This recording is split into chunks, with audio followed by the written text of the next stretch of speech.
Hey everybody, and welcome to Epic Everyday, our weekday podcast for busy, stressed out Christians who instead want to create margin in the moment. I'm Liz Frericks, and this is my husband Evan. Good morning. And we're so glad you guys are here with us on this wonderful Wednesday. Yes, another wonderful day. It is a wonderful day. Yeah, it's a gift from God. Totally. Sometimes I think I forget that. You know, I have expectations that certain days are just not going to be as good. Like if it's not a Monday? No, actually it's more like if I know I've got a lot of stuff going on, like a lot of things on the schedule. I do that too. I'm pre-cranky. Yeah, but that's not good. Right, it doesn't really help. And it means that I'm missing the good things God's put in the day. Since it's Wednesday, we are going to talk about being centered, which is living out of the essence of who God designed us to be. And this week, we are talking about loving others. So we thought we'd talk about boundaries. Yeah, and this is kind of, it's related to centered because, living out of the essence of who God made us to be, we want to understand what that is, and then we want to guard it. And we want to maintain that kind of vital core of who we are, because it's by God's design. I think all too often, if we don't have good boundaries, we can let some people steal. There's the garden analogy that we have talked about before, where the garden of our heart can get robbed and plundered, and if we're not careful. It changes our behavior, it changes the way we interact with people, makes it impossible to really love. Just real quick, the garden analogy, there are 4 gardens. There's the person who has no boundaries, so anybody, the good and the bad, everything can just come in and out at will. And usually those people are exhausted all the time because there's just no fruit left in their garden.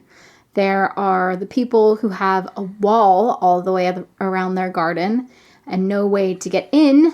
So they're never able to give or receive love. They're safe, but they're not giving or receiving anything. And then there are the people who have a gate, who keep out the good and let in the bad, which sounds kind of crazy, but it totally happens. I mean, I personally have experience with that. Yeah, an example might be repeating the same destructive relationship over and over again with different people. Or even, an easy one to notice in yourself is, how do you respond to compliments and criticisms? Yeah. Because when somebody gives me a compliment, I immediately go, oh, that's nice. You're crazy. You don't really believe it. Yeah. Right. Like I have a hard time just accepting the compliment. But if somebody criticizes me, I immediately take it on. I'm like, oh yeah, that's totally true. I'm a horrible person. You're so right, Yeah. Instead of being able to just be like, nope. So I'm better at that than I used to be. But it definitely used to be a huge part of my life. It's a process. Yeah. Right. And then there are the people who have a wall and a gate in the wall that let in the good and keep out the bad. Yeah, the good gatekeepers. Exactly. And that's what we want to be. Because we want to save our fruit that's inside the garden, our time, our talents, our emotional energy, all that kind of stuff. We want to save those things for the things God's called us to do. So we're not just letting anybody wander in and take things. Mm-hmm. We're being intentional about, okay, here, God's called me to do this, so I'm going to do it. Yeah. But that means saying a lot of no's. Right. Yeah, and we'll get into that. When I have trouble with this, it's when I feel like people are stealing my time, like when I'm not being assertive and I'm not using my no enough. So, for whatever reason, the conversation or, I've been so unassertive that I've given people, like random people, rides on the road, and then they've totally taken advantage of me, like just my time. Like, oh, drive me here, drive me to the store, drive me to my friend's house. And I had a real hard time getting this guy out of my car at one time, So then my time's gone and I'm resenting it. And it's because I didn't have a good kind of boundary up. Yeah, we actually were just talking about that this weekend. Some girlfriends of mine about how it's easy to have all your time sucked away. Mm-hmm. Just even not being able to end a conversation with somebody that's talking, and you don't want to be rude. So you're just like standing there and going, yeah. But in your mind, you're just like, okay. I really have to go. Yeah, that's hard. Yeah, it is hard. It's hard to be like, hey, I gotta go. It's a problem because we want to be assertive because as that's happening, because I've experienced that too. Like, I'm the one with the lack of boundaries, but I'm starting to respect them less because I feel like they're disrespecting me. And they could just be oblivious. They could think it's a great conversation. Yeah. So, yeah, it's important for both people to be honest about how we feel about whatever's happening. You know? Right. You can't really love someone else if you're resenting them, which was such an eye-opener for me. We've talked before about how the church especially tends to focus on loving others and sacrificing for others. And we sometimes forget that it's just like in 2 Corinthians where Paul's talking about being a cheerful giver. Yeah. If you're not giving cheerfully, you're not being a good giver. Yeah, and we're called to give. I mean, having good boundaries isn't about that garden with no door in the wall. Right. It's about a door that maybe it's open most of the time, but if you're an intentional gatekeeper and that's the way you want it, and there's still, a thriving garden inside, then by all means. I mean, we do want to give, but we don't want to feel, it's not really giving if we feel like we've been taken advantage of or duped or trampled on or something. Right. And love is the same way. We're not really loving if we feel taken advantage of and resentful and frustrated. Another area where this comes in is sometimes we feel like we can't be ourselves in a relationship. And, I don't know. I've had several conversations with people where it's kind of like this idea that if I just wait long enough, the relationship will become safe enough that I can be myself. Whereas, I think the reality is that only as we be ourselves with people does it create space in the relationship for us. Yeah. It's kind of like I don't know, I think of a cat, the way they kind of like turn around and around, or a dog, they're kind of like smushing the pillows and the blankets and trampling everything and like getting a space for themselves. Right.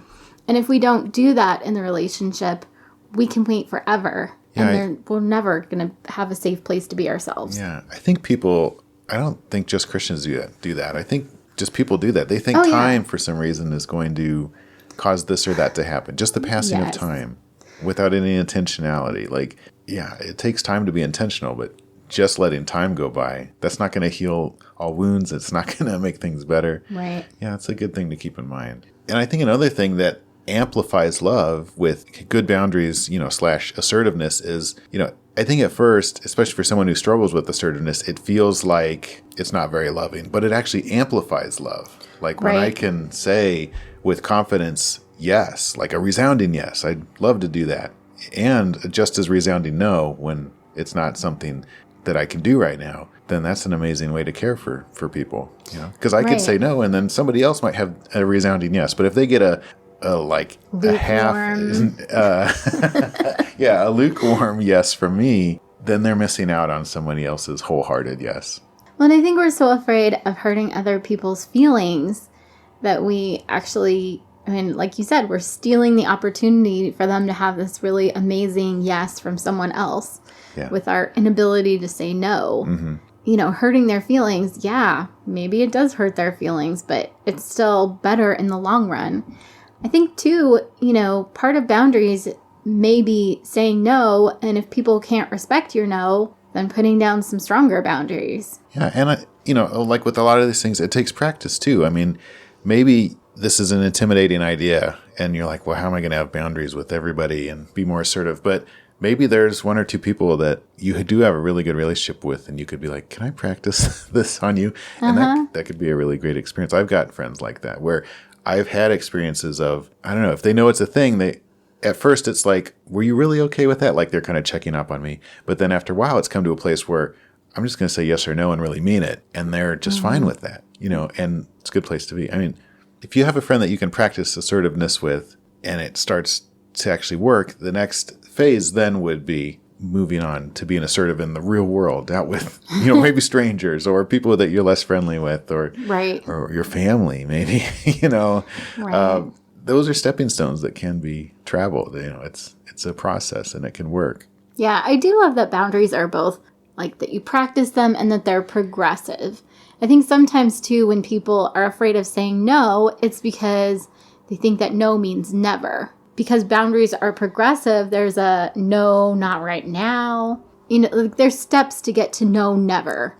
Yeah, we want to get out of that mindset in general. I think we struggle with that with prayers too. Like if God doesn't answer a prayer right away, it's like, it's never happening then. And right, it might it's be not like no that next week. with anybody, right? I'm just so fascinated by, I don't know, I've just felt the difference of the potential hurt feeling, but then the better relationship somehow on the other end of that, you Yeah. know? And I think growing up, it was more of a like, we don't want to hurt feelings is more of a higher ethic than Right. having a really good boundary. And I think, you know, when you're laying down those boundaries, you can test people, you know, put down a small boundary and see how they respond. And if there's somebody that, you know, either guilt trips you or ignores your no, those are not safe people to practice with. But assertiveness is really important in that relationship too. Oh, totally. You don't want to be a doormat while you're with this person while you're practicing over here with a more safe person. Right. So but it's I'm just tricky. saying if that's your like safe person to practice with, that's not a good safe person. Yeah. Because it'll just re-emphasize that boundaries don't work. They don't make the It relationship just causes better. stress. Right. Uh-huh. This idea comes from the Cloud and Townsend book, Boundaries. So I Yes. would totally recommend. I mean, there's a few different variations of the book, you know, boundaries in marriage, boundaries probably in kids and parents. I don't Yes, know. there There's is. like different kind of relationship categories, but it's all the same principle. You can just get the book called Boundaries and apply it to any of your relationships, I think. And we've had a tremendous value from doing that. All right. Well, hopefully that gives us all something to think about. And if you can't be yourself, you can't really do the ministry God's called you to do. So we have to put down our boundaries and create that place for us to be able to be ourselves. As always, pick whether today is going to be awesome or not, because you can choose whether to strengthen your neural pathways that look for awesome things or your neural pathways that look for stressed out, frustrated, overwhelmed things. Yeah, you tend to find what you're looking for, so we want to be careful about that. We love you guys, and we are praying for you. As always, thanks to everybody that's been sharing the show and listening to the show. We really appreciate it. Come back tomorrow, and we're going to keep talking about loving others. We're going to talk about how God views other people. Yeah. Seeing others in God's image. I mean, how amazing would that be if everyone we saw with God's eyes? Wouldn't love just, well, it'd be like God's love, right? Yeah. It would flow out of us. All right, you guys, have an awesome Wednesday, and we will talk to you tomorrow. See ya.